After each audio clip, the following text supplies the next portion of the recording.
안녕하세요. 유튜브 채널 가족 이야기입니다. 혹시 장애가 있는 여자와 결혼하면 인생이 고달파진다는 말을 들어보신 적 있으신가요? 저는 평범한 건축 현장 인부입니다. 그런 제가 동네 사람 모두가 손가락질하던 달이 저는 아가씨와 결혼하기 위해 무려 5천만 원이라는 전 재산을 쏟아부었습니다. 다들 제가 미쳤다고 저 아가씨한테 단단히 홀렸다고 수군거렸죠. 저런 여자를 아내로 맞으면 평생 집만 될 거라고 했습니다. 하지만 아무도 몰랐을 겁니다. 바로 그 신혼 첫날 밤 아내의 그곳에 손을 댄 순간 제가 속은 것이 아니라 인생 최고의 대박을 터뜨렸다는 사실을 말입니다. 믿기 힘드시겠지만 이 모든 것은 실화입니다. 숱한 눈물과 배신, 그리고 거대한 음모를 거쳐 마침내 법정에 모든 사람이 일어나 박수를 쳤던 그 결말까지 버림받았던 한 달이 저는 여인이 어떻게 수많은 사람을 공포에 떨게 한 거대한 범죄 조직의 실체를 드러내게 되었는지 지금부터 저와 함께 그녀의 발자취를 따라가 보시죠.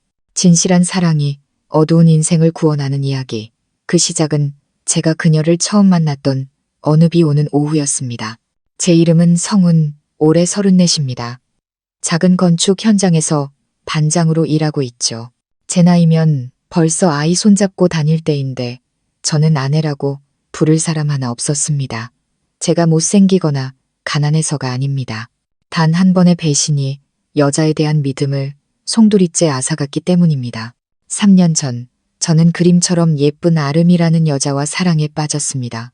2년간의 열애 끝에 결혼을 약속했지만 그녀가 제 가장 친한 친구와 바람을 피우는 현장을 목격하고 말았습니다.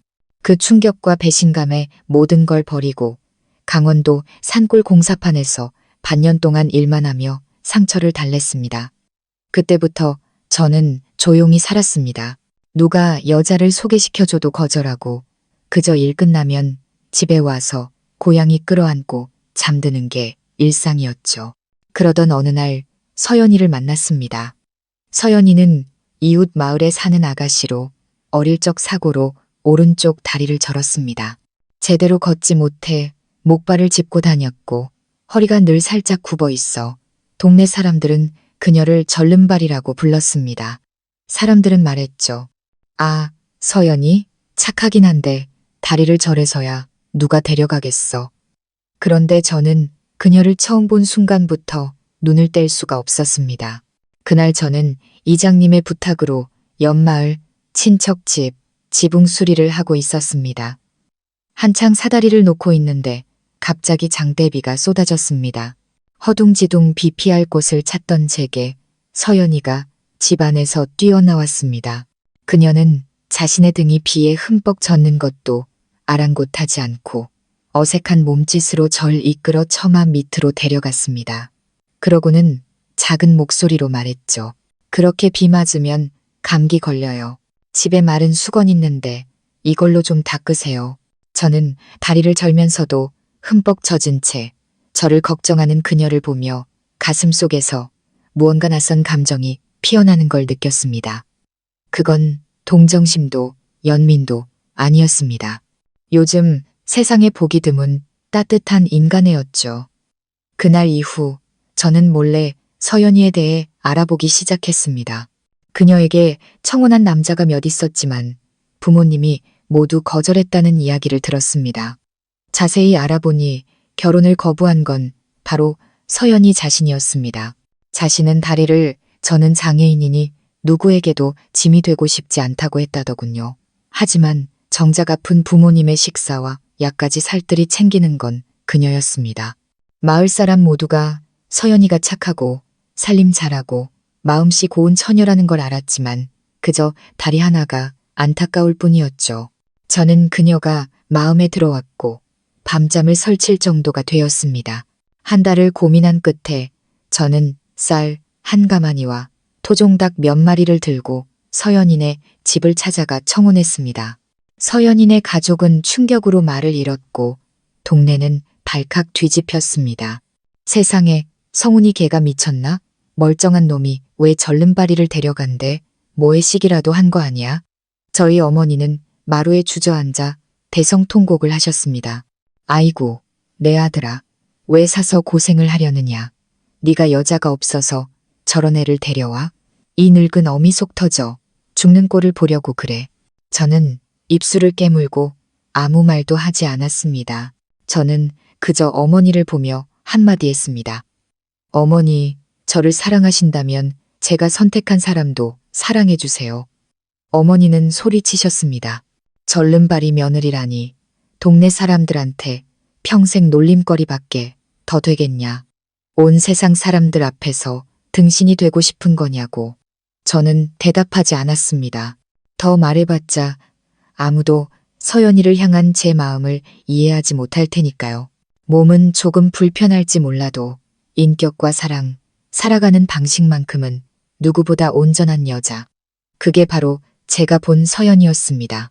어머니는 제게 단단히 화가 나셔서 결혼식에도 오지 않으셨습니다. 일주일 동안 큰아버지 댁에가 계시면서 아들 얼굴도 보지 않으셨죠. 저는 지난 7년간 일하며 모은 전 재산 5천만 원을 털어 서연이에게 가장 멋진 결혼식을 선물해 주기로 했습니다. 세상 사람들이 그녀를 하자 있는 상품처럼 보는 게 싫었습니다. 저는 군에서 가장 좋은 웨딩홀을 빌렸습니다. 순백의 웨딩드레스를 맞추고 다리를 저는 그녀가 불편하지 않도록 특수 제작한 구두도 선물했습니다. 밴드를 부르고 클래식카로 웨딩카를 준비했습니다. 오직 그녀가 다른 사람들처럼 온전한 신부가 되게 해주고 싶었습니다. 사람들은 저를 미쳤다고 저주에 걸렸다고 했지만 저는 상관없었습니다. 신부 대기실 문이 열리고 웨딩드레스를 입은 서연이가 걸어 나오는 순간 제 세상은 멈췄습니다. 그녀는 눈물을 글썽이며 떨리는 목소리로 제게 말했습니다. 제가 이런 날을 맞이할 거라고는 한 번도 상상해 본 적 없어요. 저는 서연이의 손을 꼭 잡고 속삭였습니다. 오늘부터 당신은 모든 걸 갖게 될 거야. 예전에는 갖지 못했던 것들까지 전부. 그날 결혼식장은 감동의 눈물바다가 되었습니다. 심지어 제 결혼을 반대하시던 친척, 어르신들마저 눈시울을 붉혔죠. 오직 제 어머니만 그 자리에 없었습니다. 하지만 그날 제가 가장 기억하는 건 결혼식이 아니었습니다. 제 인생을 송두리째 바꿔놓은 건 바로 신혼 첫날 밤이었습니다. 그날 밤 저는 제가 평생 놓지 못할 보물을 아내로 맞았다는 사실을 깨달았습니다. 결혼식이 끝나고 모두가 돌아간 뒤 텅 빈 마당에는 노란 불빛 몇 개만 깜빡이고 있었습니다. 신혼방은 제가 미리 정성껏 꾸며두었습니다. 새하얀 침구, 은은한 장미꽃잎, 향긋한 아로마 캔들까지 저는 그날 밤이 우리 부부의 첫날 밤일 뿐만 아니라 서연이와 제 자신에게 주는 보상이 되길 바랐습니다. 하지만 저는 떨렸습니다. 설렘 때문이 아니라 두려움 때문이었죠. 제가 그녀를 아프게 할까봐, 이미 세상에서 너무 많은 상처를 받은 이 여인에게 또 다른 상처를 줄까봐 두려웠습니다. 저는 침대에 앉아 깍지 낀 두 손만 내려다보고 있었습니다. 제 심장 소리가 귀에 들릴 정도였죠. 몇 분 뒤 서연이가 들어왔습니다. 그녀는 옅은 아이보리색 실크 잠옷을 입고 있었습니다. 다리를 저는 사람이 저렇게 아름다울 수 있다는 걸 처음 알았습니다. 긴 머리카락과 새하얀 피부, 맑고 커다란 눈동자가 흐릿한 조명 아래서 제 심장을 통째로 삼킬 듯 빛났습니다. 하지만 그녀가 긴장하고 있다는 걸 똑똑히 알 수 있었죠. 그녀는 목발의 의지에 한 걸음 한 걸음 힘겹게 균형을 잡으며 다가왔습니다. 침대 가까이 온 서연이는 차마 앉지 못하고 우뚝 멈춰 섰습니다. 저는 조용히 다가가 그녀의 목발을 받아들고 제 옆에 앉혔습니다. 무서워요. 서연이는 고개를 끄덕였습니다. 우리에게 이런 밤이 올 거라고는 생각 못했어요. 걱정 말아요. 억지로 아무것도 안 할 거예요. 당신이 편안하고 행복하면 그걸로 돼요.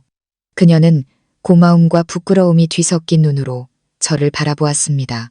그리고는 고개를 돌려 자신의 장애를 감추려는 듯 잠옷자락을 꽉 쥐었습니다. 저는 그녀의 머리카락을 부드럽게 귀 뒤로 넘겨주고 이마에 다정한 입맞춤을 하며 웃었습니다. 부끄러워하지 말아요. 내가 사랑하는 건 건강하든 조금 불편하든 상관없이 서연이라는 사람 그 자체니까.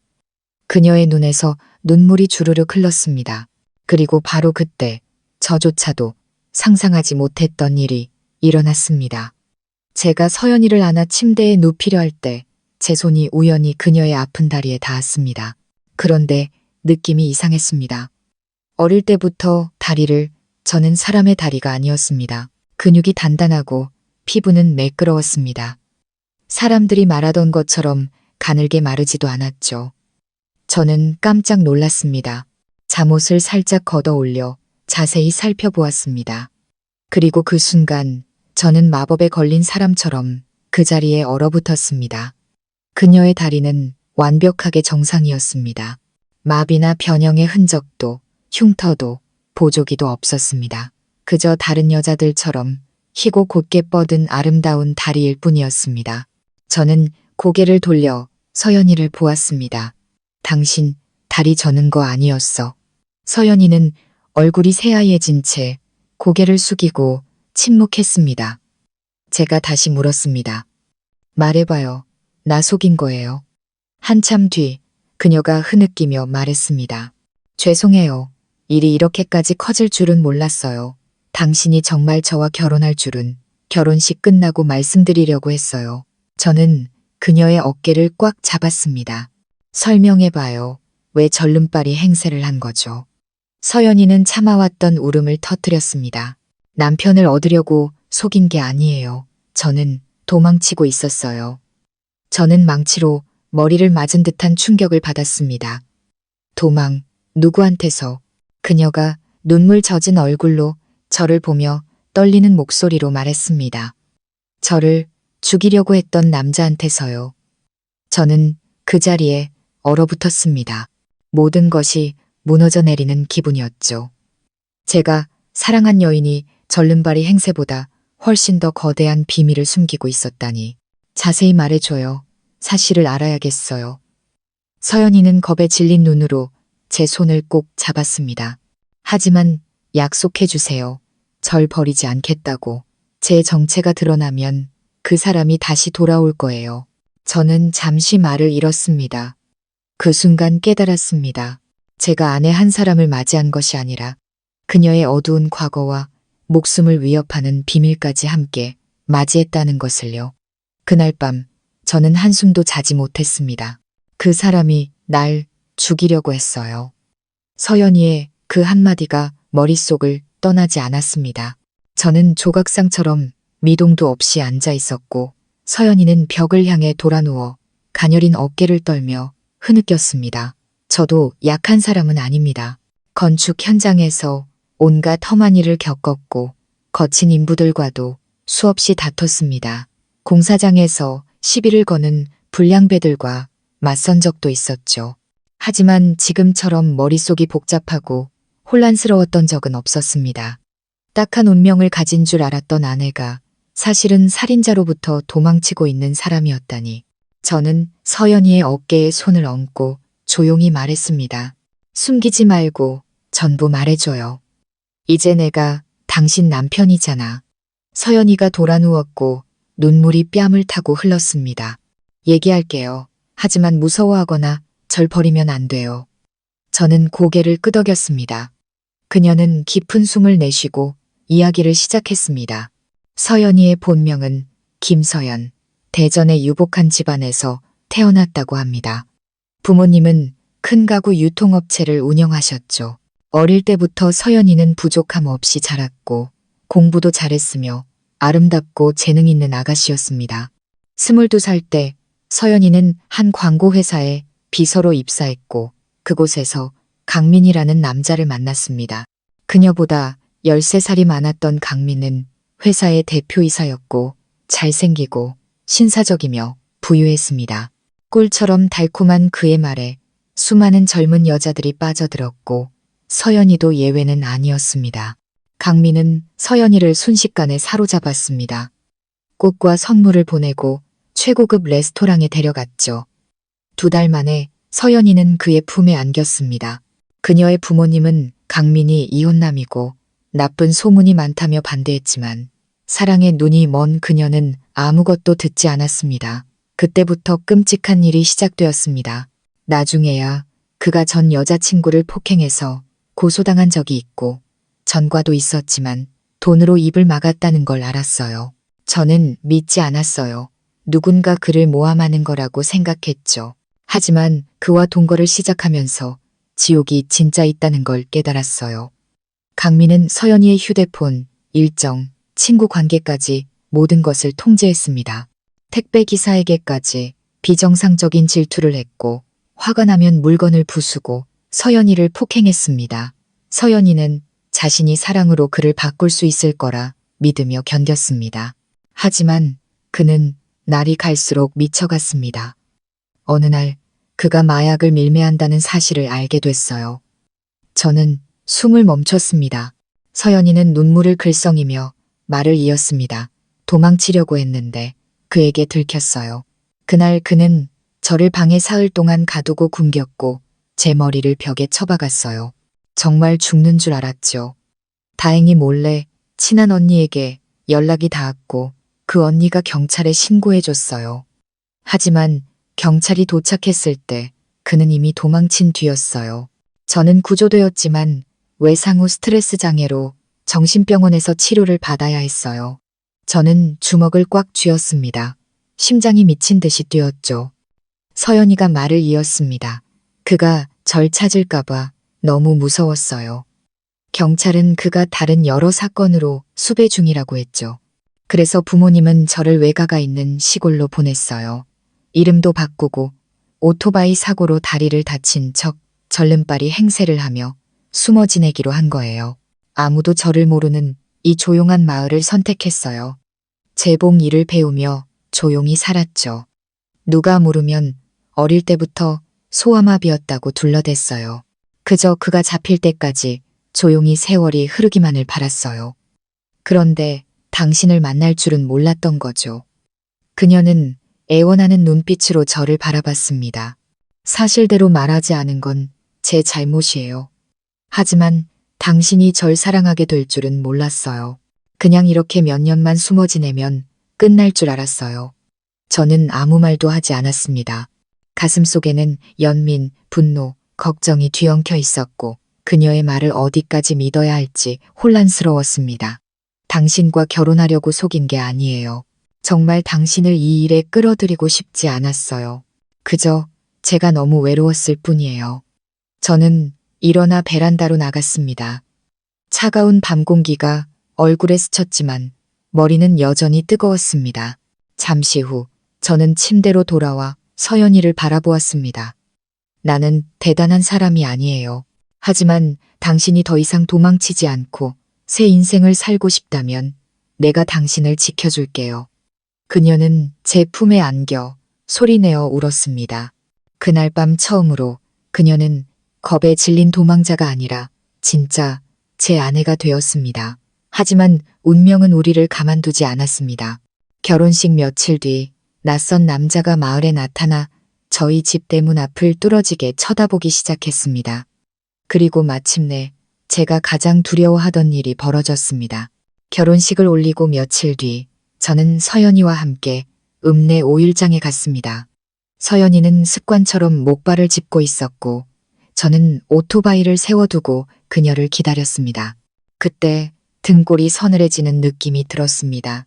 누군가 저를 지켜보는 것 같았죠. 고개를 돌려보니 정말이었습니다. 검은 점퍼에 모자를 푹 눌러 쓴 낯선 남자가 10m쯤 떨어진 전봇대에 기댄 채 서 있었습니다. 그는 아무 말 없이 칼날처럼 날카로운 눈빛으로 저를 쏘아보고 있었습니다. 섬뜩한 기분에 저도 모르게 몸이 굳었죠. 장을 본 서연이가 채소 바구니를 들고 나왔을 때 그 남자는 담배를 한 모금 깊게 빨아들이고는 등을 돌려 사라졌습니다. 제가 물었습니다. 저기 검은 옷 입은 남자 아는 사람이에요? 서연이는 그쪽을 보더니 얼굴이 새하얗게 질렸습니다. 그녀의 손이 부들부들 떨렸고 들고 있던 채소 바구니가 땅에 떨어졌습니다. 저는 달려가 그녀를 부축했습니다. 왜 그래요? 서연이는 남자가 사라진 방향에서 눈을 떼지 못하며 고개를 저었습니다. 아니야, 아닐 거야. 그 사람일 리가 없어. 누구요? 강민. 그 자식이 여기까지 찾아온 거예요? 저는 아내의 손을 꽉 잡았습니다. 진정해요. 우선 집에 들어가 있어요. 내가 동네 분들한테 저 사람이 누군지 한번 물어볼게요. 서연이는 아무 말 없이 고개를 끄덕였습니다. 그녀는 마치 누가 쫓아오기라도 하는 것처럼 서둘러 집에 들어가 문을 걸어 잠그고 커튼까지 쳤습니다. 그날 저녁 식사 후 저는 마을 어귀 정자에 나가 어르신들과 이야기를 나누었습니다. 그때 우연히 최 씨 아저씨의 말을 듣게 되었습니다. 어제 웬 낯선 놈이 성운이네 집을 묵고 다니더라. 말투는 서울놈 같은데 모자를 푹 눌러 써서 얼굴은 잘 안 보이고 어딘가 음침했어. 저는 심장이 덜컥 내려앉았습니다. 저희 집을요? 응, 뭔가 이상해서 안 가르쳐줬지. 근데 듣자 하니 유치원 근처에서도 어슬렁거리는 걸 본 사람이 있다더군. 누굴 찾는 건지 원. 저는 식은땀이 흘렀고 곧장 집으로 달려갔습니다. 서연이는 여전히 방구석에 웅크리고 앉아 있었습니다. 그녀는 마치 문이 조금이라도 열리면 비명을 지를 것처럼 두 눈을 동그랗게 뜨고 문만 쳐다보고 있었습니다. 서연 씨, 진정해요. 만약 그 자식이 맞다면 내가 처리할게요. 당신은 이제 혼자가 아니에요. 서연이는 제 어깨에 얼굴을 묻고 울음을 터뜨렸습니다. 무서워요. 그 사람이 당신까지 해칠까봐. 그 사람은 돈도 많고 따르는 사람도 많아요. 당신은 그가 어떤 사람인지 몰라요. 저는 그녀를 다독였습니다. 그동안 두려움 속에서 살았겠지만 이젠 남편도 있고 집도 있어요. 더는 도망치지 않아도 돼요. 정말 그가 맞다면 경찰에 신고할 거예요. 그녀는 고개를 저었습니다. 소용없을 거예요. 그가 여기까지 찾아왔다는 건 날 다시 잡아가거나 아예 없애버리겠다는 뜻이에요. 날 가만두지 않을 거라고요. 제가 물었습니다. 그런데 어떻게 당신이 여기 있는 걸 알았을까요? 예전 사람과 연락한 적이 있어요. 서연이는 잠시 멈칫하더니 휴대폰을 꺼내 문자 메시지 하나를 보여주었습니다. 네가 절름발이가 아닌 건 알고 있다. 도망쳐봤자 소용없어. 내 남편은 널 지켜주지 못할 거다. 저는 얼어붙었습니다. 발신 번호 표시 제한으로 온 문자였습니다. 이거 언제 받았어요? 오늘 아침 시장 가기 전에요. 저는 휴대폰을 쥔 손을 부들부들 떨었습니다. 그놈은 이미 서연이를 감시하고 있었고 우리가 결혼한 날에 맞춰 모습을 드러낸 것이었습니다. 서연이는 절망적인 목소리로 말했습니다. 당신까지 위험하게 만들고 싶지 않아요. 이혼하고 싶다면 그렇게 해요. 대신 제발 날 찾지 말아주세요. 제가 사라질게요. 저는 소리쳤습니다. 그런 말 하지 말아요. 서연 씨, 당신은 내 아내야. 위험하다고 도망칠 거였으면 처음부터 결혼하지도 않았어. 당신 혼자 절대 안 보내. 그녀는 오열했습니다. 저는 불타는 심정으로 그녀를 꽉 껴안았습니다. 그날 밤 자정 무렵 제 휴대폰이 울렸습니다. 모르는 번호였습니다. 낮고 위협적인 남자의 목소리가 들려왔습니다. 내일이 아닌데 끼어들지 않는 게 좋을 거다. 하이, 그 절름발이 마누라랑 조용히 살고 싶으면 내일 새벽 5시 마을 입구 정자나무로 혼자 나와. 안 그러면 누구 하나는 시체로 발견될 테니까. 전화는 그렇게 끊겼습니다. 저는 주먹을 꽉 쥐고 눈물 자국이 마르지 않은 채 잠든 아내를 바라보았습니다. 이제 이건 단순한 사랑 문제가 아니었습니다. 삶과 죽음의 문제였고 남편인 제가 맞서야만 했습니다. 새벽 5시, 아직 어둠이 채 가시지 않은 시간, 안개가 자욱하게 깔려 있었습니다. 마을 입구에 오래된 정자나무가 축축한 땅 위로 거대한 그림자를 들이우고 있었죠. 저는 약속 시간보다 30분 일찍 도착했습니다. 머릿속은 복잡했지만 만약을 대비해 등 뒤 옷 속에 숨겨둔 쇠 파이프를 꽉 쥐고 있었죠. 저는 영웅도 아니고 싸움에 익숙하지도 않습니다. 하지만 저는 남편입니다. 지금 서연이를 지켜주지 못한다면 더 이상 남자로서 자격이 없다고 생각했습니다. 수풀에서 나는 작은 소리에도 심장이 덜컥 내려앉았고 머릿속은 끊어질 듯 팽팽했습니다. 정확히 55분, 멀리서 오토바이 소리가 들려왔습니다. 검은색 고급 스쿠터가 제 앞에 멈춰 섰습니다. 운전자는 검은 모자와 마스크, 가죽 점퍼 차림이었습니다. 훤칠한 키에 그는 마치 산책이라도 나온 듯 여유롭게 내렸지만 선글라스를 벗은 그의 눈빛은 제 등골을 오싹하게 만들었습니다. 그는 저를 빤히 쳐다봤습니다. 네가 성훈인가? 당신은 누구요? 그는 비웃으며 마스크를 내렸습니다. 나는 강민이다. 서연이한테 내 이름 정도는 들었겠지. 저는 등 뒤에 쇠파이프를 더욱 꽉 쥐며 낮은 목소리로 말했습니다. 내 아내는 왜 찾는 거지? 그는 피식 웃으며 담배를 꺼내 불을 붙였습니다. 마치 카페에라도 온 것처럼 태연했죠. 그 여자가 정말 너랑 결혼했다고 그냥 숨바꼭질하는 줄 알았는데 저는 눈을 가늘게 떴습니다. 네가 어떻게 생각하든 상관없어. 여기 온 목적이나 말해. 그의 눈빛이 차갑게 변했습니다. 내 것을 되찾으러 왔다. 저는 경멸하듯 다 웃었습니다. 서연 씨는 내 것이 아니야. 그리고 설령 그랬다 해도 네가 그 더러운 짓을 한 날부터 넌 자격을 잃었어. 강민은 담배 연기를 깊게 빨아들인 뒤 으르렁거렸습니다. 꽤 많이 아는군. 서연이가 다 말해줬나 보지? 저는 침묵했습니다. 그가 한 글자 힘주어 말했습니다. 잘 들어. 그야는 너무 많은 걸 알고 있어. 내가 평생 감옥에서 썩게 만들 증거를 갖고 있다고. 그야를 내놓지 않으면 너도 같은 꼴을 당하게 될 거다. 저는 더 이상 참지 못하고 한 걸음 다가섰습니다. 내가 무서워할 것 같나? 서연 씨는 내 아내고 난 끝까지 그녀를 지킬 거다. 감히 손대려거든 내 시체부터 넘고 가야 할 걸. 강민은 미친 사람처럼 비웃었습니다. 그 웃음소리에는 조롱과 광기가 뒤섞여 있었죠. 내가 못할 것 같아. 넌 그냥 시골뜨기 인부일 뿐이야. 내 손에 뭐가 있는지 넌 상상도 못할걸. 그는 주머니에서 서류 봉투 하나를 꺼내 제 발밑에 던졌습니다.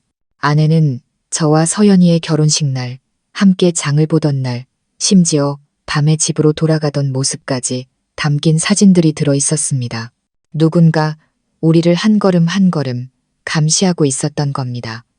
저는 멀리서 찍혔음에도 선명한 사진들을 보며 얼굴이 화끈거렸습니다. 뭘 어쩔 셈이지? 그는 새 담배에 불을 붙이며 나른하지만 살기 어린 목소리로 말했습니다. 간단해.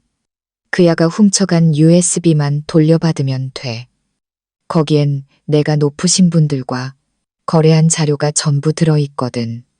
경찰에 넘어가면 난 끝장이야. 저는 멈칫했습니다. USB 이야기는 처음 들었기 때문입니다. 난 그게 뭔지 몰라. 모르면 집에 가서 물어봐. 5일 주지. 그때까지 내놓지 않으면 이 동네 전체를 쑥대밭으로 만들어주마. 그리고 넌 6일째 되는 날 아침 해를 보지 못할 거다. 그는 오토바이 시동을 걸고 먼지를 일으키며 사라졌습니다. 제 뒤에는 현실이 된 악몽만이 남았습니다. 저는 넋이 나간 채 집으로 돌아왔습니다. 부엌에서 물을 끓이던 서연이는 저를 보자 깜짝 놀랐습니다. 왜 그래요? 어디 다쳤어요? 저는 아무 말 없이 서류 봉투를 식탁에 던졌습니다. 그녀가 봉투를 열어보고는 입술이 파랗게 질린 채 사시나무처럼 떨었습니다. 어떻게 이걸 말해줘요. 그 USB가 뭐예요? 당신이 갖고 있는 거 맞죠? 서연이는 조용히 고개를 끄덕였습니다. 네, 하지만 경찰에 줄 수 없었어요. 거기엔 아주 높은 사람들 이름까지 들어있어서 그게 알려지면 저희 가족 모두 무사하지 못할 것 같았어요. 저는 그녀를 보았습니다. 날 믿어요? 안 믿어요? 믿는다면 그 USB 나한테 줘요. 오늘 밤 바로 경찰서로 갑시다.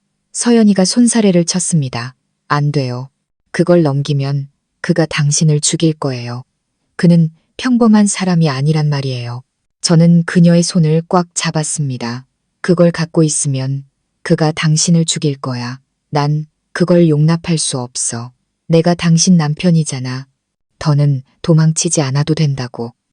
서연이는 눈물 젖은 눈으로 저를 바라보았습니다. 그리고 그녀는 자리에서 일어나 방으로 들어갔습니다.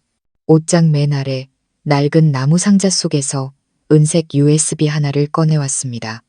그녀는 두 손으로 그것을 제게 건네며 속삭였습니다. 당신에게 맡길게요. 만약 무슨 일이 생기더라도 절 원망하지 말아주세요. 저는 USB를 받아들었습니다. 심장이 터질 것 같았죠. 이 순간부터 저와 서연이에게는 더 이상 물러설 곳이 없다는 것을 알았습니다. 우리는 목숨을 걸어야 하는 도박판에 모든 것을 던진 것이었습니다. 저는 손 안의 은색 USB를 뚫어지게 쳐다봤습니다. 이 작은 것이 우리 부부의 목숨을 쥐고 있었습니다. 금속 케이스에 새겨진 무늬는 마치 피비린내 나는 과거와 죄악, 그리고 드러나지 않은 비밀들을 새겨놓은 것 같았습니다. 서연이는 제 곁에 바싹 붙어 앉았습니다. 그녀의 손은 얼음장처럼 차가웠고 마치 누가 밖에서 엿보기라도 하는 듯 창밖에서 눈을 떼지 못했습니다. 지금 행동하지 않으면 우리는 영원히 그놈에게 끌려다닐 거라는 걸 알았습니다. 서연 씨, 짐 챙겨요. 군청에 가야겠어. 이걸 경찰에 넘기고 끝장을 봐야 해. 그녀는 망설였습니다. 하지만 누굴 믿을 수 있죠? 만약 경찰 안에 그 사람 끈앞풀이 있다면요. 저는 침묵했습니다. 그 질문은 비수처럼 제 가슴에 밝혔습니다. 우리 같은 작은 동네에서는 인맥과 연줄이 어디에나 뻗어 있어서 누가 깨끗한 사람인지 장담할 수 없었습니다. 하지만 아무도 믿지 못하면 우리는 영원히 그놈 소나귀에서 놀아날 뿐이에요. 모험을 해야 해. 저한테 아는 형사님이 한 분 계세요. 현우 형이라고 예전에 사기 사건 처리할 때 도움을 주셨던 분인데 일단 그분께 먼저 연락해 볼게요. 저는 떨리는 손으로 휴대폰을 들었습니다. 몇 번의 신호음 끝에 현우 형의 목소리가 들려왔습니다. 성훈이냐? 네, 형님, 저예요. 급하게 뵐 일이 있어서요. 아주 심각한 범죄 사건에 대한 증거를 갖고 있는데 저와 제 아내가 가서 신고하려고 합니다. 그래. 일단 와. 직접 만나서 얘기하자. 근데 조심해서 와. 우리가 지금 비밀리에 쫓고 있는 수배범이랑 관련이 있을 수도 있으니까. 저는 전화를 끊고 한숨을 내쉬었습니다. 서연이가 올려다보며 물었습니다. 믿을 만한 분이에요? 만약 저분마저 믿을 수 없다면 우리에겐 더 이상 방법이 없어요. 우리는 점심 무렵 길을 나섰습니다. 저는 평소 다니던 길을 피해 여러 번 방향을 바꾸며 조심스럽게 오토바이를 몰았습니다. 서연이는 제 등 뒤에 앉아 헬멧을 깊게 눌러쓰고 USB가 든 주머니를 꽉 쥐고 있었죠. 군 경찰서 정문에 도착하자 현우 형이 이미 기다리고 있었습니다. 그는 주위를 살핀 뒤 정문 말고 뒤쪽 문으로 들어오라고 손짓했습니다. 현우 형은 우리를 별도의 조사실로 안내하고 문을 닫고 커튼까지 쳤습니다. 그는 내부 감시 카메라를 켠 뒤 엄숙한 목소리로 말했습니다. 성훈아, 증거물 보여줘봐. 저는 USB를 건넸습니다. 서연이는 여전히 의심 가득한 눈으로 현우 형의 모든 움직임을 좇고 있었죠. 현우 형이 USB를 컴퓨터에 꽂고 첫 번째 폴더를 열었을 때 화면에 나타난 내용에 우리 세 사람은 모두 할 말을 잃었습니다. USB 안에는 수십 개의 녹음 파일과 영상, 서명된 계약서, 스캔본, 거래 내역, 그리고 개인 수첩까지 들어있었습니다. 거기에는 최소 5명의 지역, 유력 인사들의 실명과 계좌번호까지 포함되어 있었죠. 모두 강민과 관련이 있었습니다. 서연이가 작은 목소리로 말했습니다. 그가 술에 취해 잠들었을 때 우연히 발견했어요. 처음엔 그냥 개인 자료인 줄 알았는데 내용을 보고 너무 무서워서 복사해두고 숨겼어요. 현우 형이 우리를 돌아보며 낮은 목소리로 말했습니다. 이건 핵폭탄이야.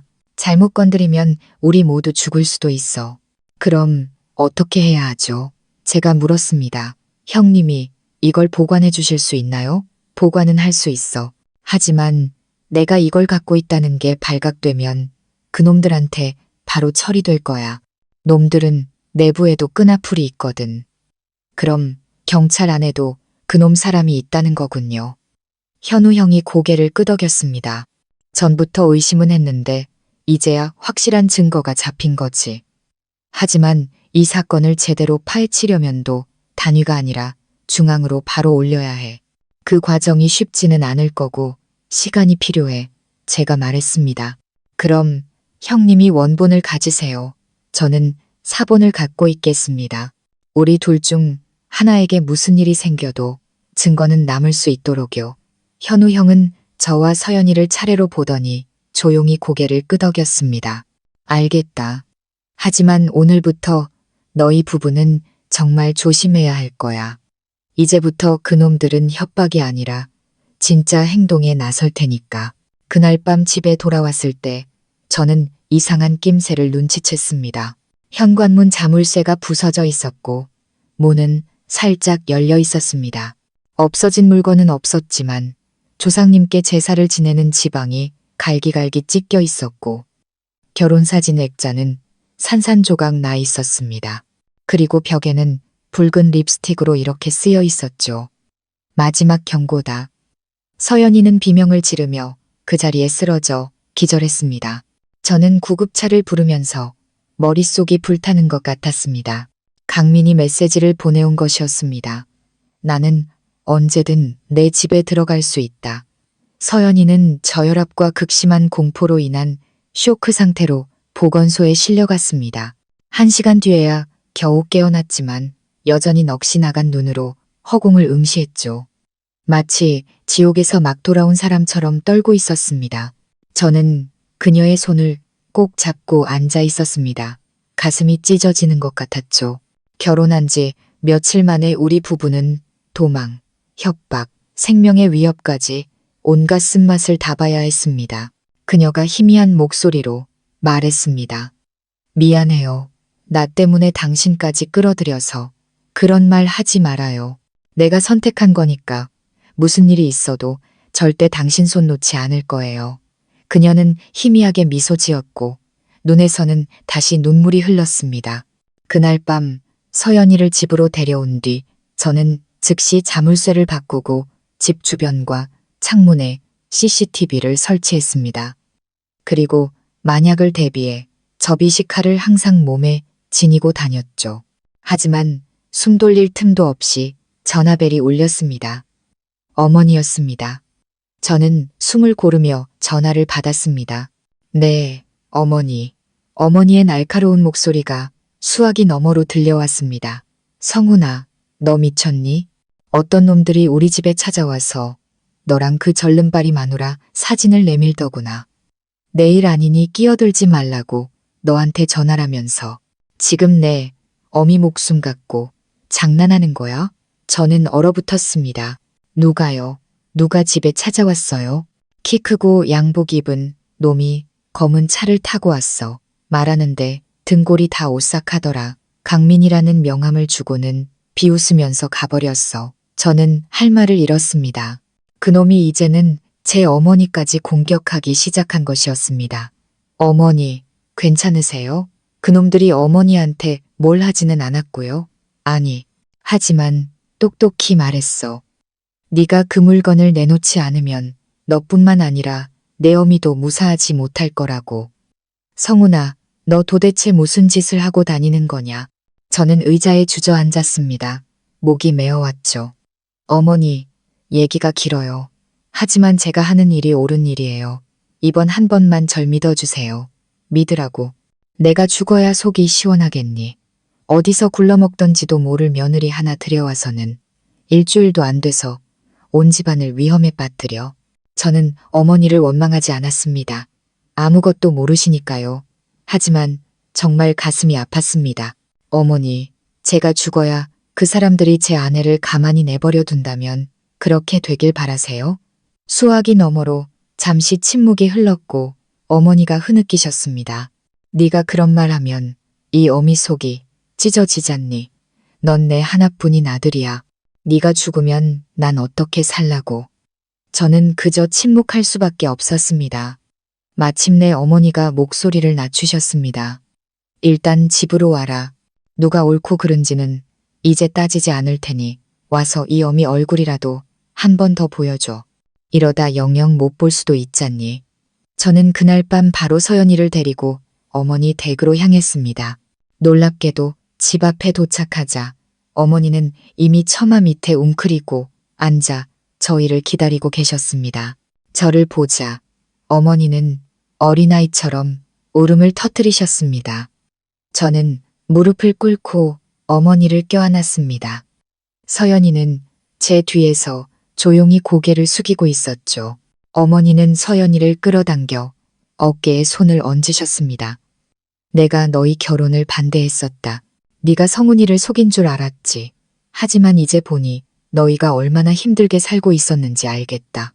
지난 일은 다 잊자꾸나. 더는 반대 안 할게. 대신 딱 한 가지만 부탁하자. 제가 흐느끼며 말했습니다. 네, 어머니, 말씀하세요. 정말 살기 힘들면 죽지는 마라. 그냥 여기 엄마한테로 돌아와. 저와 서연이는 그 자리에서 함께 울었습니다. 저는 서연이를 며칠간 어머니 댁에 머물게 하고 저는 다시 현우 형을 찾아갔습니다. 형님, 이제 더는 도망치고 싶지 않습니다. 정면으로 맞서 싸우고 싶어요. 강민 그놈을 끌어낼 방법이 없을까요? 현우 형은 한참 저를 바라보더니 조용히 말했습니다. 방법은 있어. 하지만 넌 용기가 필요할 거야. 많은 사람들이 두려워서 포기하지만 네가 용기를 낸다면 내가 함께 가주마. 저는 고개를 끄덕였습니다. 하겠습니다. 현우 형은 지도를 펼쳐 군에서 30km 정도 떨어진 숲속의 별장을 가리켰습니다. 여기가 강민 일당의 아지트야. 몇 달간 감시해본 결과 놈들은 여기서 경호원 없이 자기들끼리 만나 결정적인 순간에 녹음만 성공하면 놈들을 전부 엮어 넣을 수 있어. 저는 놀라서 물었습니다. 제가 협상하는 척 접근하라고요? 맞아. 강민이한테 연락해서 USB를 안전과 맞바꾸고 싶다고 해. 몸에 녹음기를 달고 가는 거야. 우리는 멀리서 감시할 거고 만약 그놈이 자기 입으로 범죄 사실을 털어놓으면 그게 결정적인 증거가 될 거다. 저는 주먹을 꽉 쥐었습니다. 좋습니다. 끝까지 가보죠. 현우 형이 제 어깨를 두드렸습니다. 큰 판에는 큰 위험이 따르는 법이야. 하지만 성공하면 넌 서연이를 구할 뿐만 아니라 이 지역의 썩은 뿌리를 뽑아내는 게 될 거다. 저는 차 안에서 거칠게 뛰는 심장을 진정시키려 애썼습니다. 셔츠 안쪽에는 현우 형이 붙여준 초소형 녹음기가 숨겨져 있었죠. 오늘 내딛는 한 걸음 한 걸음이 마치 지뢰밭을 걷는 것 같았습니다. 아주 작은 실수 하나가 저와 서연이를 영원히 갈라놓을 수 있었습니다. 현우 형은 조수석에 앉아 망원경에서 눈을 떼지 않았습니다. 우리 뒤에는 사복 차림의 형사 3명이 탄 다른 차가 바짝 따라붙고 있었죠. 성훈아, 정말 괜찮겠냐? 현우 형이 마지막으로 물었습니다.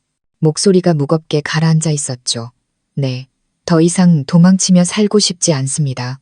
형은 가볍게 고개를 끄덕였습니다. 좋아, 내가 한 말 기억해. 절대 흥분하지 말고 경찰 얘기도 꺼내지 마. 그냥 아내의 안전을 위해 USB를 거래하고 싶은 것처럼 행동해. 최대한 많은 정보를 끌어내는 게 중요해. 우리는 멀리서 전부 녹음하고 촬영할 거다. 저는 깊은 숨을 내쉬고 차문을 열었습니다. 눈앞에는 숲 가장자리에 고립된 거대한 별장이 보였습니다. 붉은 나무 대문과 3m는 좋게 넘어 보이는 철문이 마치 악마의 소굴처럼 음산한 기운을 풍기고 있었죠. 철문이 자동으로 열리고 저는 안으로 들어갔습니다.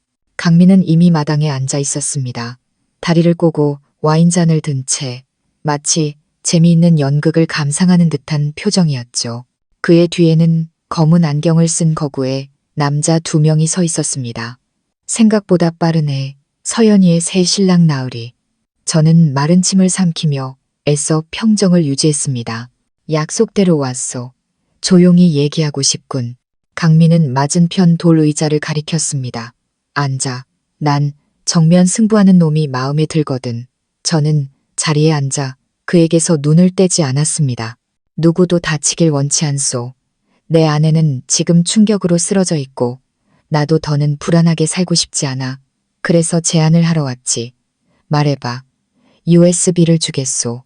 대신 당신도 우리 부부 사진이나 정보들을 전부 삭제하고 다시는 우리 앞에 나타나지 마시오.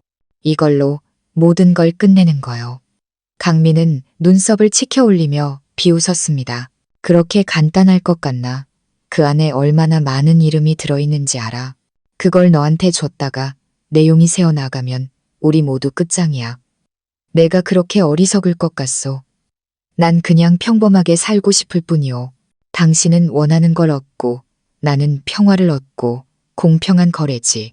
강민은 저를 뚫어지게 쳐다보더니 와인을 한 모금 마셨습니다. 배짱 하나는 두둑하군. 하지만 난 네가 순순히 물러날 거라 믿지 않아. 믿든 안 믿든 그건 당신 마음이오. USB는 가져왔으니 확인해 보겠소. 저는 현우 형이 미리 준비해준 가짜 USB, 즉 텅 빈 복제품을 꺼냈습니다. 강민이 손짓하자 저는 그것을 건넸습니다. 그가 노트북에 USB를 꽂고 내용물이 비어있는 것을 확인하자 눈을 가늘게 떴습니다. 날 바보로 하나. 저는 태연하게 말했습니다. 진짜를 그냥 들고 올 만큼 어리석진 않소.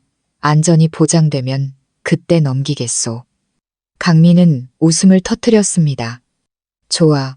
그럼 안전을 보장해주지. 그가 손뼉을 2번 치자 부하 하나가 검은 천으로 덮인 무언가를 끌고 나왔습니다. 저는 깜짝 놀랐습니다. 천이 벗겨지자 그곳에는 손이 묶이고 입에 재갈이 물린 채 눈이 퉁퉁 붓도록 운재 어머니가 있었습니다. 엄마, 강민이 손짓하며 말했습니다. 가만히 있어. 움직이면 내 어미는 죽는다. 피가 거꾸로 솟는 기분이었습니다. 분노가 혈관을 태울 것 같았죠. 하지만 제가 섣불리 움직이면 어머니가 위험하다는 것을 알았습니다.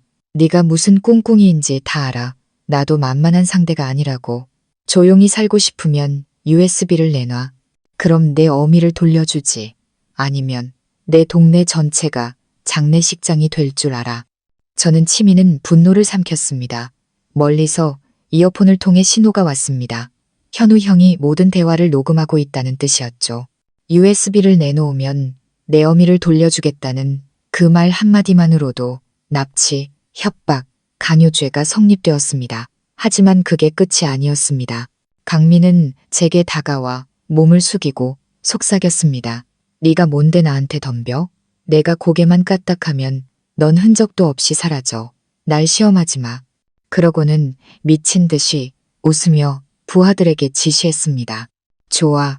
저 늙은이를 더 꽉 묶어 별채로 끌고 가. 오늘 안에 모든 걸 끝내버릴 테니까. 바로 그때 멀리서 사이렌 소리가 울려 퍼졌습니다. 강민 일당이 반응하기도 전에 경찰 특공대가 별장을 덮쳤습니다.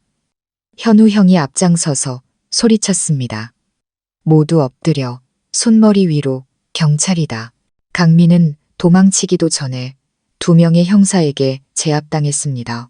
어머니는 무사히 구출되었고 제 품에 안겨 서럽게 우셨습니다. 저는 그제야 긴 한숨을 내쉬며 다리에 힘이 풀려 주저앉을 뻔했습니다. 현우 형이 다가와 제 어깨를 두드렸습니다. 잘했다. 성훈아, 전부 녹음됐어. 놈은 완벽하게 덫에 걸렸어. 강민 일당은 모두 경찰서로 연행되었습니다. 원본 USB가 제출되었고 내용을 확인한 상부기관은 마약 밀매, 자금 세탁, 범죄 조직 구성, 납치 및 살인 협박 혐의로 공식 수사에 착수했습니다. 강민은 더 이상 빠져나갈 길이 없었고 그날 밤 바로 구속되었습니다. 어머니는 병원 침대에 조용히 앉아 계셨습니다. 손목에는 밧줄에 묶였던 자국이 시퍼렇게 남아 있었지만 한결 평온해진 모습이셨죠. 저는 어머니 곁에 앉아 손을 잡았습니다. 죄책감이 온몸을 짓눌렀습니다. 어머니, 죄송해요. 저 때문에 이런 일까지 겪게 해드려서. 어머니는 저를 보며 고개를 저으셨습니다. 아니다. 내가 잘못했다. 내가 서연이와의 결혼을 반대했지. 그 애가 널 속인 줄 알았어. 하지만 가장 용감했던 건 바로 그 아이였더구나. 서연이가 아니었다면 너도 이렇게 큰일을 해내지 못했을 게다. 저는 희미하게 미소 지었습니다. 마음이 한결 가벼워졌죠. 방구석에는 서연이가 조용히 서 있었습니다. 눈에 띄게 야윈 모습이었고 두 눈은 늘 붉게 충혈되어 있었죠. 하지만 그녀의 눈빛은 제가 처음 만났을 때와는 완전히 달랐습니다. 더 이상 주눅들거나 피하지 않았고 깊은 절망의 구렁텅이에서 살아 돌아온 생존자처럼 단단해 보였습니다. 강민의 체포 소식은 일주일 내내 뉴스에 대서특필되었습니다. 그는 수많은 죄목으로 기소되었고 그와 연루된 지역의 여러 공무원과 기업인들도 줄줄이 조사를 받게 되었습니다. 그의 별장은 압수수색 후 폐쇄되었고 마을 사람들은 며칠 동안 그 이야기로 떠들썩했습니다. 사람들은 이제야 알게 되었습니다. 옆마을의 다리저는 아가씨, 모두에게 비웃음과 동정의 대상이었던 그녀가 사실은 거대한 범죄 조직을 무너뜨린 핵심 열쇠였다는 것을요. 그리고 5천만 원을 들여 하자 있는 여자와 결혼했다고 손가락질 받던 저 건축 현장, 반장은 졸지에 의로운 영웅이 되었습니다. 저와 서연이는 한동안 어머니 댁에서 지내기로 했습니다.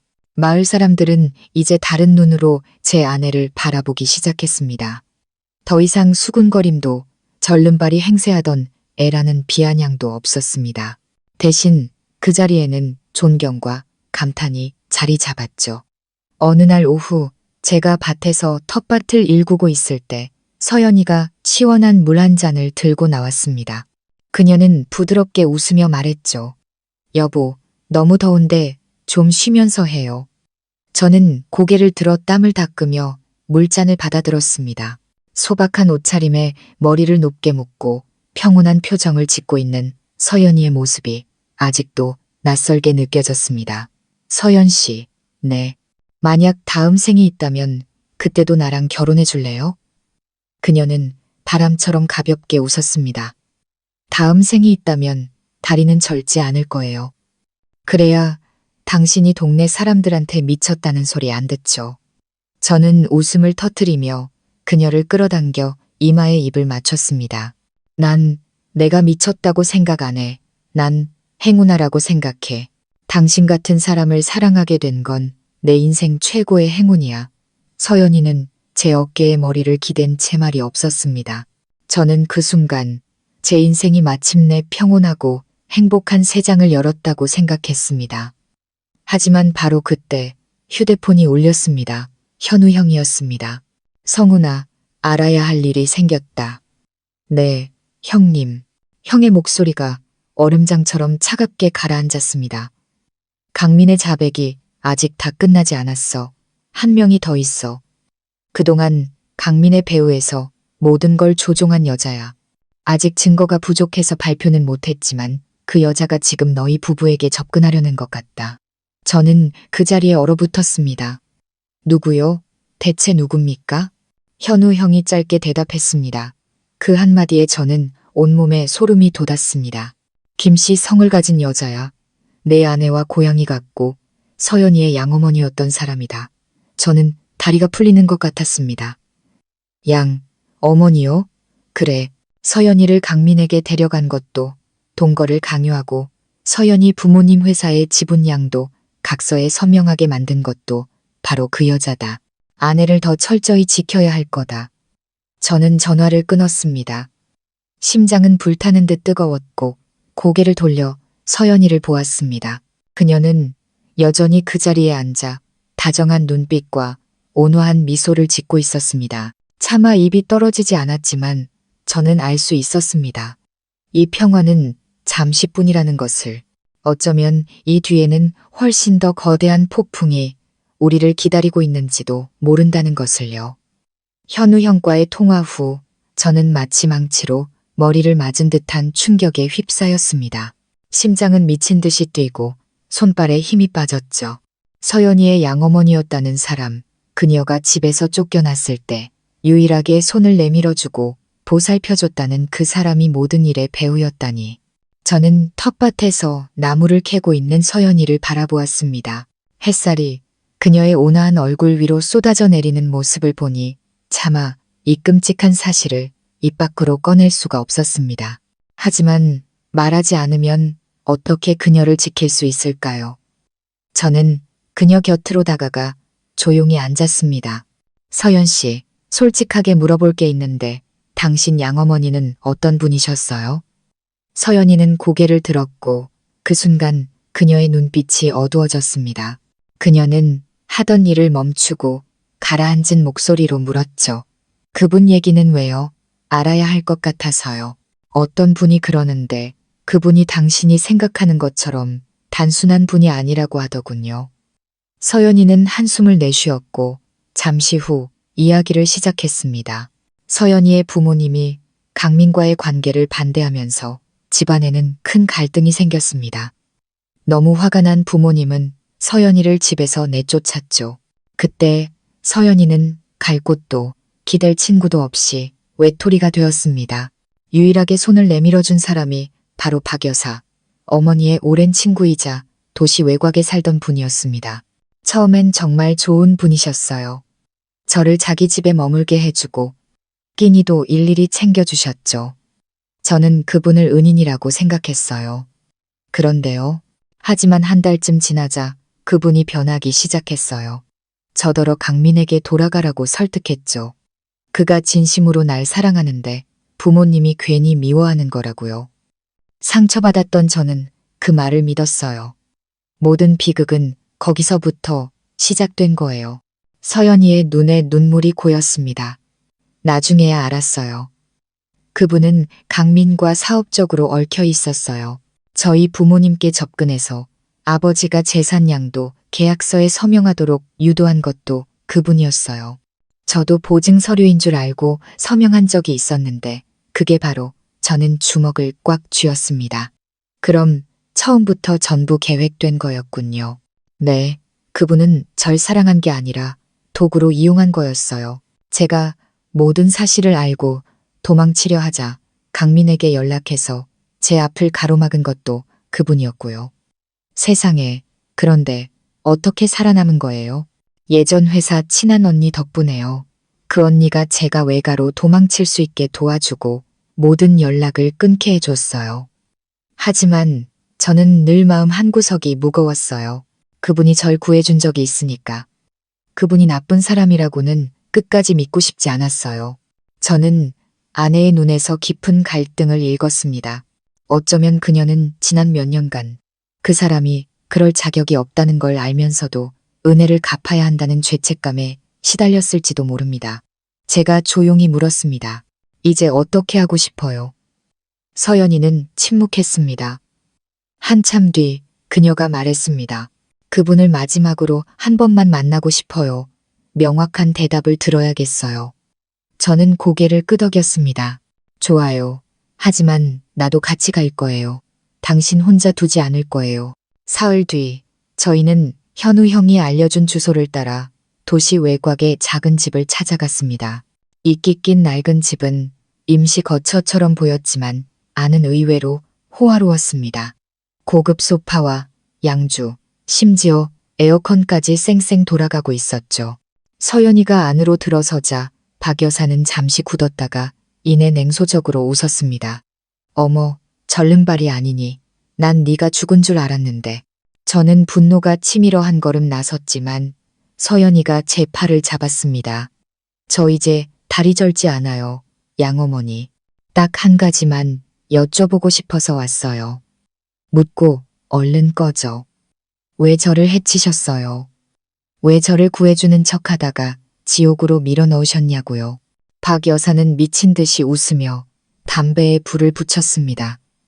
돈이 필요했으니까. 그리고 내 부모가 날 무시했으니까. 내가 사랑했던 남자를 내 엄마가 빼앗아 갔으니까. 너는 내 청춘을 앗아간 그 여자의 딸이야. 내가 널 가엾게 여길 줄 알았니? 서연이는 그 자리에 얼어붙었고 저 역시 마찬가지였습니다. 박 여사는 담배 연기를 내뿜으며 말을 이었습니다. 내가 널 강민에게 보낸 건 그놈이 널 철저히 망가뜨릴 걸 알았기 때문이야. 그게 내 엄마한테 복수하는 방법이었지. 난 네가 죽을 줄 알았는데 생각보다 목숨이 질기더구나. 서연이가 소리쳤습니다. 저희 어머니는 10년 전에 사고로 돌아가셨어요. 어머니는 누구도 해친 적이 없다고요. 왜 그런 짓을 하신 거예요? 죽었다니 더 잘 됐네. 박 여사가 으르렁거렸습니다. 난 내 엄마가 자기 딸이 고통받는 걸 보길 바랐는데 먼저 죽어버렸으니 그래서 남은 복수는 전부 내게 쏟아부을 수밖에 없었지. 저는 앞으로 나서며 차갑게 말했습니다. 당신은 죗값을 치르게 될 거요. 서연 씨에게 저지른 죄뿐만 아니라 강민과 공모한 죄까지. 경찰이 모든 걸 재조사하고 있고 당신은 절대 빠져나가지 못해. 그녀는 미친 듯이 웃었습니다. 너희가 이긴 것 같지. 인생은 그렇게 쉽지 않아, 애송아. 저는 서연이의 손을 잡고 그 집을 나왔습니다. 더 이상 저주 섞인 말을 들을 필요가 없었죠. 돌아오는 길에 서연이는 제 어깨에 머리를 기댄 채 하염없이 눈물을 흘렸습니다. 제가 가장 절망했을 때 그분이 유일한 기댈 곳이라고 생각했어요. 그게 사실은 깊은 구덩이였다니 저는 그녀를 꽉 안아주었습니다. 하지만 당신은 기어 올라왔잖아. 이제 당신 곁에는 나도 있고 우리 어머니도 있고 가족과 미래가 있어. 서연이가 흐느끼며 말했습니다. 하지만 내일이 정말 평화로울 수 있을지 모르겠어요. 저는 대답하지 않았습니다. 솔직히 말해 저 역시 모든 것의 배후에서 여전히 보이지 않는 손이 움직이고 있다는 불길한 예감을 느끼기 시작했기 때문입니다. 박 여사의 집을 나온 뒤 저는 서연이를 데리고 다시 시골집으로 향했습니다. 오는 내내 그녀는 한마디도 하지 않았죠. 눈물은 말라 있었지만 그녀의 영혼이 또 한 번 산산조각 났다는 것을 알 수 있었습니다. 자신을 키워주고 어머니라 불렀던 사람이 사실은 온 가족을 나락으로 떨어뜨린 원흉이라니. 이보다 더한 배신과 고통이 어디 있을까요? 집에 돌아온 서연이는 넋이 나간 채 방 안에 조용히 앉아 있었습니다. 저는 따뜻한 차 한 잔을 타서 그녀 옆에 놓아주었습니다. 서연 씨, 더 이상 강한 척하지 않아도 괜찮아요. 내가 옆에 있잖아요. 그녀가 저를 올려다보며 잠긴 목소리로 말했습니다. 여보, 우리 부모님 죽음이 사고가 아닐 수도 있다고 생각해요. 저는 깜짝 놀랐습니다. 교통사고로 돌아가셨다고 했잖아요. 서연이는 고개를 끄덕였다가 다시 저었습니다. 네. 하지만 아무에게도 말하지 않은 게 있어요. 경찰이 브레이크 고장으로 인한 사고라고 결론 내렸을 때도 저는 늘 무언가 이상하다고 느꼈어요. 뭐가 이상했는데요? 사고가 난 차는 원래 제 차였어요. 저는 말을 잃었습니다. 그날 강민 문제로 부모님과 크게 다투고 집을 나갔어요. 부모님은 절 쫓아오시려고 그 차를 타셨고요. 그런데 커브길에서 차가 낭떠러지로 굴러떨어졌어요. 누군가 일부러 브레이크를 고장냈다고 생각하는 거예요. 서연이가 고개를 끄덕였습니다. 사고 전에 정비소에서 점검받았을 땐 모든 게 정상이었어요. 그런데 사고 후 경찰이 차를 보관하다가 그 차가 사라져버렸어요. 아무도 그 얘기를 다시 꺼내지 않았죠. 그때 저는 너무 경황이 없었고 강민에게 휘둘리느라 제대로 조사할 정신도 없었어요. 저는 그녀의 손을 잡았습니다. 진실을 밝히고 싶어요. 네, 알아야겠어요. 진실이 아무리 고통스러워도 마주해야 해요. 저는 고개를 끄덕였습니다. 다음 날 아침 저는 바로 현우 형을 만났습니다. 길가의 작은 카페에서 저는 서연이의 모든 의심을 털어놓았습니다. 현우 형은 이야기를 듣고 미간을 찌푸렸습니다. 주행 중에 브레이크가 파열됐다면 충분히 의심스러운 상황이야.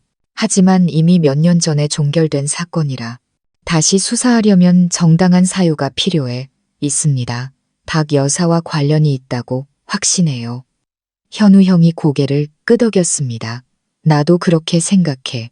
그 시기에 강민과 박 여사 사이에 거액의 거래가 있었어. 특히 서연이 부모님이 돌아가신 직후 회사 자산 전부가 박 여사 명의로 이전됐지.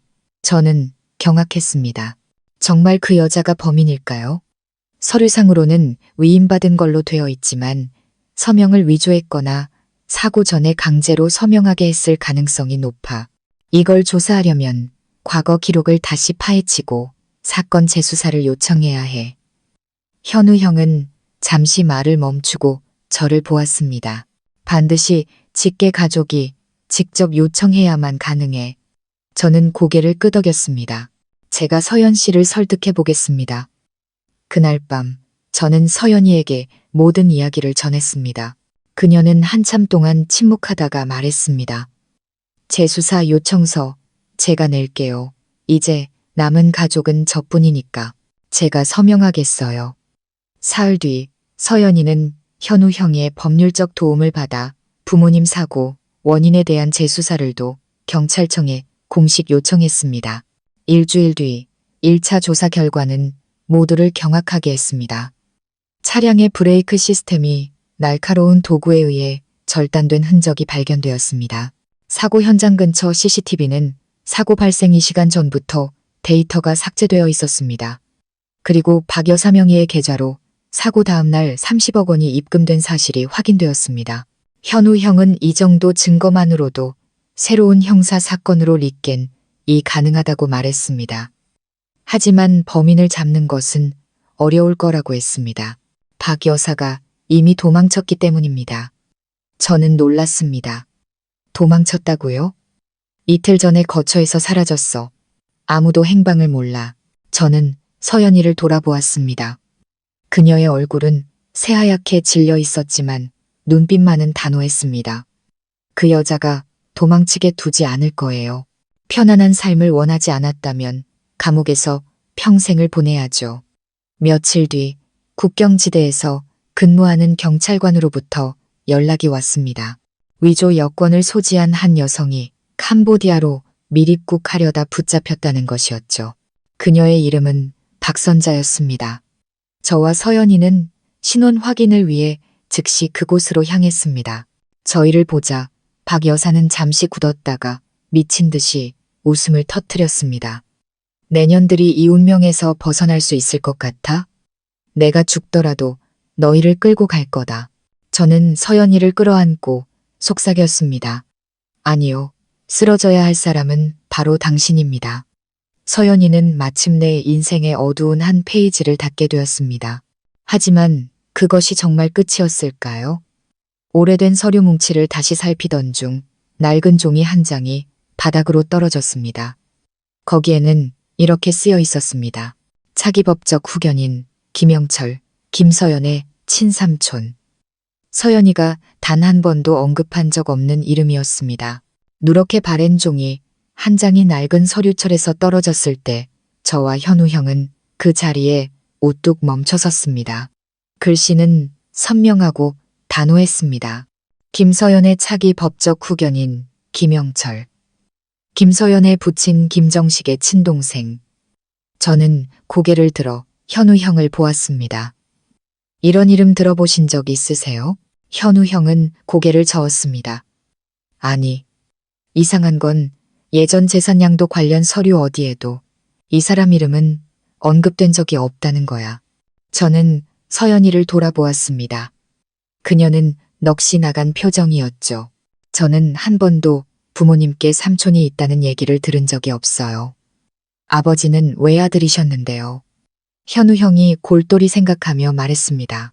어쩌면 족보에서 이름이 지워졌거나 가족과 큰 갈등이 있었을 수도 있어. 서연이가 갑자기 작은 목소리로 마치 혼잣말처럼 중얼거렸습니다. 제가 중학생 때 어머니가 삼촌에 대해 스치듯 말씀하신 적이 있어요. 하지만 절대로 그를 찾지 말라고 하셨죠. 저는 그냥 겁주시려고 하신 말씀인 줄 알았어요. 저는 그녀의 손을 가볍게 잡았습니다. 어쩌면 그분이 이 모든 일의 마지막 조각일지도 몰라요. 현우 형이 고개를 끄덕였습니다. 우리가 정보를 조회해 볼게. 만약 실존 인물이 맞다면 도청이나 은행의 원본 서류에 흔적이 남아있을 수 있어. 사흘 뒤 현우 형에게서 전화가 왔습니다. 찾았어. 김영철, 올해 63. 과거 수학 교사였고 교직을 그만둔 뒤로는 자유여행가로 살았다고 해. 지금은 국경 근처 산골 마을에 살고 있어. 연락은 되나요? 어려워. 휴대폰도 안 쓰고 SNS도 안 해. 하지만 주소는 정확히 파악했으니 원한다면 너희 부부가 직접 찾아가 볼 수는 있어. 저는 서연이를 보았습니다. 그녀는 망설임 없이 고개를 끄덕였죠. 만나고 싶어요. 왜 그분이 가족과 연을 끊었는지, 그리고 왜 제 후견인 서류에 이름이 남아있는지 알아야겠어요. 이틀 뒤 저와 서연이는 오토바이를 타고 6시간을 달려 구불구불한 고갯길을 넘어 서북쪽 국경 근처의 작은 산골 마을에 도착했습니다. 우리가 찾은 집은 산빛 아래 위태롭게 자리 잡은 나무 지붕집이었습니다.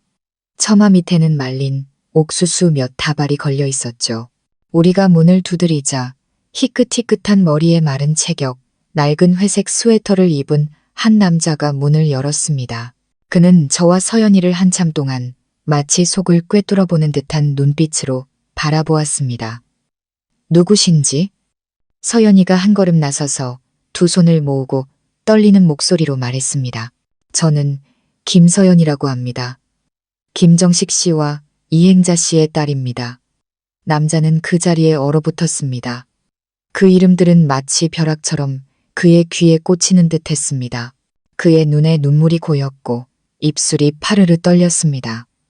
네가 정식이 형님의 딸이라고. 네.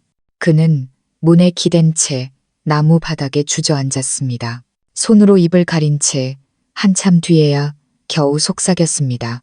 세상에, 마침내 네가 찾아왔구나. 저는 그를 부축해 안으로 모셨습니다. 서연이는 그의 맞은편에 앉았고 눈에는 벅찬 감정이 가득했습니다.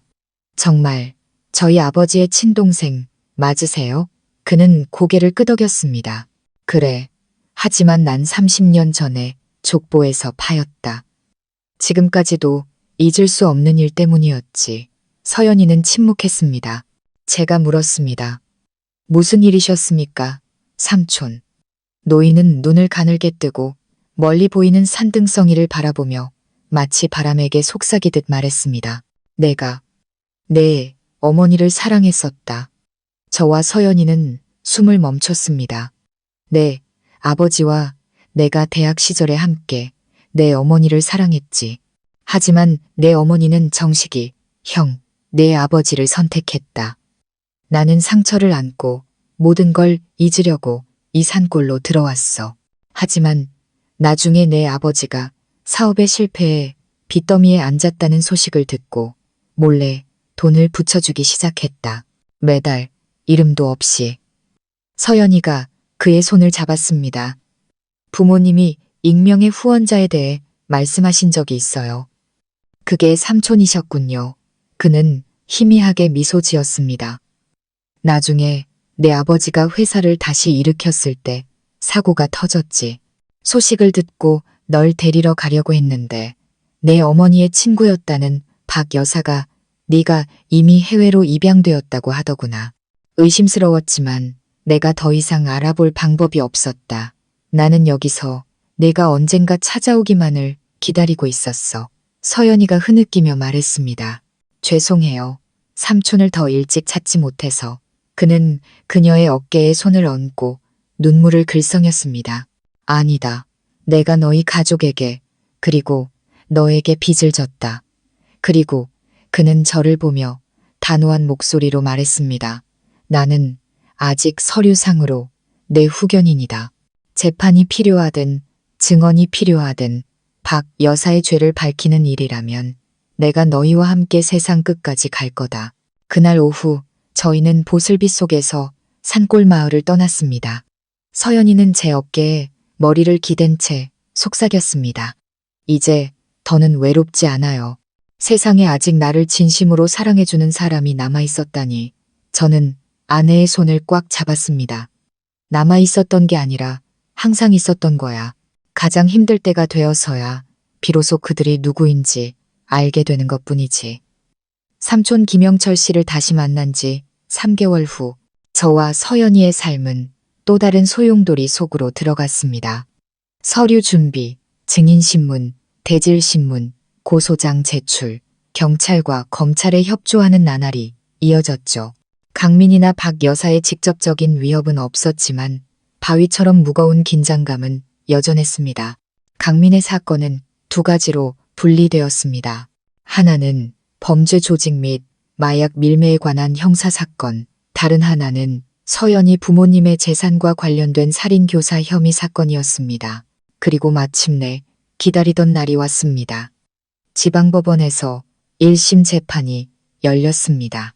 주 피고인은 박선자와 강민, 그리고 6명의 관련자였습니다. 재판날 아침부터 비가 쏟아졌습니다. 저는 서연이의 손을 잡고 법정으로 들어섰습니다. 그녀는 하얀색 정장을 입고 있었습니다.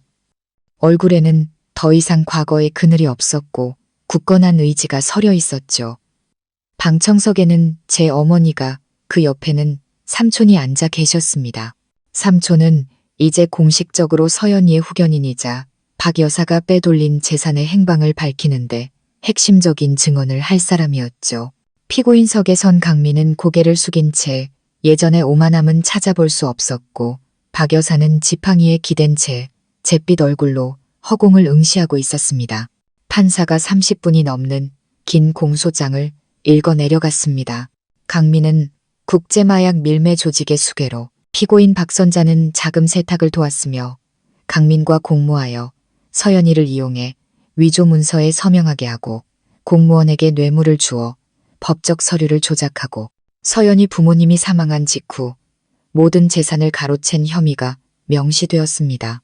특히 박선자는 서연인의 가족 차량의 브레이크를 고의로 파손하여 김정식 부부를 사망에 이르게 한 끔찍한 살인교사 혐의까지 받았습니다. 법정은 숨소리 하나 들리지 않았습니다. 서연이는 부모님의 죽음에 대한 자세한 내용을 듣고 얼굴을 감싸쥔 채 울음을 터뜨렸습니다. 저는 그녀의 손을 꽉 잡고 속삭였습니다. 이제 곧 모든 게 끝날 거야, 여보. 현우 형이 소개해준 서연이의 변호사가 일어나 단호하게 변론을 시작했습니다. 증거로 제출된 USB 사본, 강민과 박 여사 사이에 비밀 자금 거래, 내역, 삼촌과 서연이의 증언, 그리고 브레이크 시스템 감정 보고서까지 피고 측은 더 이상 아무것도 부인할 수 없었습니다. 박 여사조차 세 번째 신문에서 결국 울음을 터뜨리며 자신의 비열한 범죄를 자백했습니다. 내가 그 집안을 증오했어요.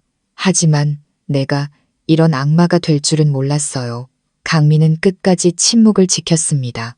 최후 진술 기회가 주어졌을 때 그는 그저 저를 차갑게 한번 쳐다보고는 고개를 돌려버렸습니다. 재판이 끝나고 강민은 범죄 조직 구성, 마약 밀매, 재산 강탈, 살인 협박 등의 혐의로 무기징역을 선고받았습니다. 박 여사는 30년형을 선고받았고 불법적으로 취득한 모든 재산과 그 이자를 반환하라는 명령을 받았습니다. 서연이 부모님의 모든 재산과 회사는 다시 그녀에게 돌아왔습니다. 그리고 과거 수사 과정의 미흡함에 대해 수사기관 대표의 공식적인 사과도 있었습니다. 재판이 끝난 후 저와 서연이, 어머니와 삼촌은 법원 앞에 섰습니다. 바람은 차가웠지만 마음은 그 어느 때보다 가벼웠습니다. 서연이는 삼촌을 껴안고 서럽게 울었습니다. 감사합니다, 삼촌. 저를 버리지 않아 주셔서 정말 감사합니다. 삼촌은 온화하게 웃으며 말했습니다. 네가 이렇게 살아남아 굳건히 서 있는 것, 그게 내가 평생 받은 선물 중에 가장 큰 선물이다. 저는 아내의 손을 잡고 어머니를 돌아보았습니다.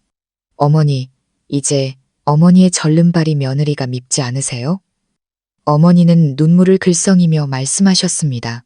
세상에, 내가 아직도 그 애를 미워하면 사람이 아니지. 이제 너희 둘 서로 의지하면서 행복하게만 살아다오. 더는 누구도 아프지 말고. 서연이가 제게 돌아서며 속삭였습니다. 당신에게 평생을 빚졌어요. 저는 그녀를 꽉 껴안았습니다. 아니, 인생 대박을 터트린 건 나야. 당신이야말로 세상이 내게 준 가장 귀한 보석이니까. 재판이 끝나고 1년 후 저와 서연이는 작은 가구 공방을 열어 그녀의 부모님이 하시던 일을 이어가고 있습니다. 어머니는 저희와 함께 살고 삼촌도 가까운 곳으로 이사 오셔서 텃밭을 가꾸고 닭을 키우며 자신의 인생 이야기를 책으로 쓰고 계십니다. 더 이상 위협도 어둠도 없습니다. 오직 웃음소리 그리고 곧 태어날 아이의 소리만이 가득합니다. 서연이가 우리의 첫 아이를 임신했기 때문입니다. 누군가 제게 묻습니다. 만약 아내가 될 사람이 절름발이 행세를 했고 그런 끔찍한 지옥에서 살아남은 여자라는 걸 미리 알았다면 결혼했겠냐고. 저는 망설임 없이 웃으며 대답합니다. 그랬다면 아마 더 일찍 결혼했을 겁니다. 그녀와 결혼하지 않았다면 제 인생 전부를 놓쳤을 테니까요. 시청자 여러분, 인생은 때로 우리를 절망적인 어둠 속으로 밀어넣고 모든 것을 포기하고 싶게 만듭니다.